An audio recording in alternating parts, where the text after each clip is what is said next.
Some cricket news now. Well, the fabulous 15 for the World Cup 2011 are announced. 3 spinners, 4 pacers and 8 batsmen, including MS Dhoni, will carry the burden of India's hopes. And according to the chairman of the selectors, this is the best balanced team ever. Chennai boy R. Ashwin is in, while Murali Vijay is out for the ICC World Cup starting on the 19th of February in Dhaka. India's World Cup squad has ignored Srishant and Rohit Sharma, while Piyush Chawla has made a surprise entry, and Srishant has tweeted that he is heartbroken after not being picked in spite of the team going in with 3 spinners.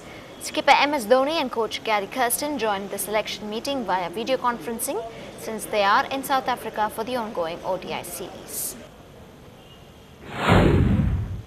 We have selected probably the best combination that we've thought over. We have discussed with the captain, the coach. The 2 of our selectors have been sitting on other side in South Africa, and we had a thorough discussion on what will be the best combination that could win us the World Cup. So the various considerations was taken into account, the wicket conditions, the opposition we are playing, and what kind of wickets that will be probably happening in India. So taking all this into account, I think we've selected a very well balanced team, because don't forget, when you play in India, the spinners will probably play a very major role, and I'm confident with the kind of balance that we have, the kind of batting lineup that we have, that this Indian cricket team, led by MS Dhoni, Virendra Sehwag, Tendulkar, Gautam Gambhir, Virat Kohli, Yuvraj Singh, Raina, Harbhajan Singh, Zahid Khan, Munaf Patel, Praveen Kumar, Ashish Nehra, R. Ashwin, Yusuf Pathan and Piyush Chawla, they will do the job for us. Because don't forget, this particular Indian team has been doing brilliantly for the last couple of years, both in Test cricket and one-day cricket, and they've been performing very consistently, not only in India but outside India. And that gives us the confidence for us to do well. Even the recent match that took place day before yesterday, this particular team was able to defend a small total of 190, that too against South Africa, in South Africa. So that way we are very confident that this team will do well and win the World Cup for us. Well, here is the official lineup for you. Let's begin with the openers. Sachin Tendulkar, Virendra Sehwag and Gautam Gambhir was sent back home from the Australian tour due to various injuries, but have thankfully made it to the squad. And over to the middle order that features Virat Kohli, Suresh Raina, Yuvraj Singh and Yusuf Pathan. And in the spinners department, it is Bajji, Chennai boy R. Ashwin and Piyush Chawla who have made it through. And there is no reserve wicket-keeper though, Dhoni being the lone wicket-keeper and playing the leader of the pack.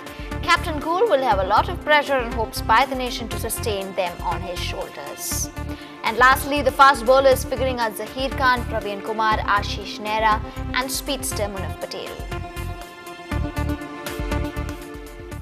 And let's listen to what Chennai fans think about the team selected for this year's World Cup. Sehwag, Gambhir, Sachin, Raina, Yuvraj, we can say the 15 also.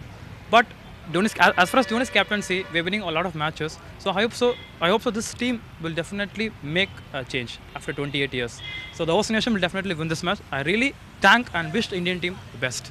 His captaincy is the best captaincy. You have seen many tournaments, Dhoni is leading the team from the front. He's a really master man. So I think his captaincy will really lead us to this World Cup. I think Dhoni is the best. The team is fantastic. And it is little bit disappointing that Murali Vijay is not selected because he is from Chennai. Okay, it's all right. We have all kinds of players, captain, sub-captain and bowlers, pacers, everyone we have, and hopefully we will win. Surely luck will favor because he is a legend, he is a god of cricket. So I think this won't be a last World Cup, and as a fan I want Sachin to play for the next World Cup also. But he said that he will make India to win the World Cup and then he will retire. So I think Sachin is somewhat a special man. So we can't expect he will retire. And if he retire, I'm really disappointed. I really cry for it. Come on India, go for it! Well, we all hope that this team will certainly bring back the World Cup home this year. Well, moving on, despite note takers for Ganguly in IPL 4 auctions, the former Indian captain has revealed his mantra on bouncing back. He says that he will continue to focus on cricket and that he has learned to live with disappointments.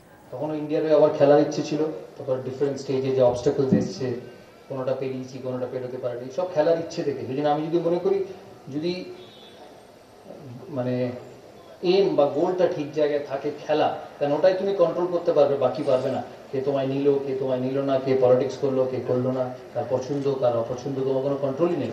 হয়তো তুমি simple কাজ করো, তাতেও তোমার হয়তো পছন্দ হয় না, হতে পারে, হয়ও। সেই জন্য আমার মনে হয় ফোকাসটাকে সিম্পল, যে আমার ক্রিকেট, কারণ পারফরমেন্স সলভস এভরিথিং। পরীক্ষায় রেজাল্ট, অ্যাক্টিং লাইনে সাকসেস, খেলাধুলার লাইনে run, football line goal kara, that solves all the problem. And moving on to some more national news, well, after cracking the whip on Adarsh, the Ministry of Environment could take its final decision on Lavasa. The Bombay High Court had given time until today for a decision, and the extension was granted after the ministry informed the court that a final decision can be taken only after a week. The high-profile Lavasa hill town in Maharashtra is charged with violating environment laws. Moving on to news from neighbouring Kerala, which is still mourning the loss of many lives at the Sabrimala tragedy. The state government has to file a report within the next 3 days on the stampede that killed 102 devotees at the Sabrimala temple on Friday night. While questions of how and why it happened is still in midway, Sovi Vidyadharan looks for the answers. 2 days after over 100 pilgrims died in a stampede at Ituku, investigators still aren't sure about the cause. Was it because the administration was careless about enforcing rules? With over 100,000 pilgrims on this narrow forest path and just 230 policemen manning the unlit 27-kilometer corridor, it seemed like a disaster waiting to happen. Was the administration quick enough to come for rescue? No sir. After 1 hour, 1.5 hours only. Most of the Sabarimala pilgrims, especially those from within Kerala, avoid the Pulumedu road. This is perhaps why most of those who died were from other states. The administration says they had warned the crowd, but no advisory or alert was issued. Also, hundreds of vehicles were allowed on the stretch, which is part of a tiger reserve and close to traffic. Not only did a car accident trigger the stampede, it also hindered rescue after that. But the police says it's not their fault. Forest Department has to control the vehicular movement, etc. in the Periyar Reserve. It is not for the police to do. This is the forest checkpost at Vallakadava in Idukki, where most of the pilgrims crossed and went over to Pulmed, where the tragedy took place. Clearly, there was no restrictions on bringing vehicles in this stretch. The police department says it was a responsibility of the forest department, and the forest department says they did not get any instruction from the police. And as the blame game continues, it's the life of the pilgrims that are put at risk. In Idukki with camera person SP Babu, Sovi Vidyadharan, NDTV. Still ahead on the bulletin is Taming the Bull, a culture and sport, or is it just plain cruelty? Watch our special discussion as an animal rights activist and an anthropologist fight it out.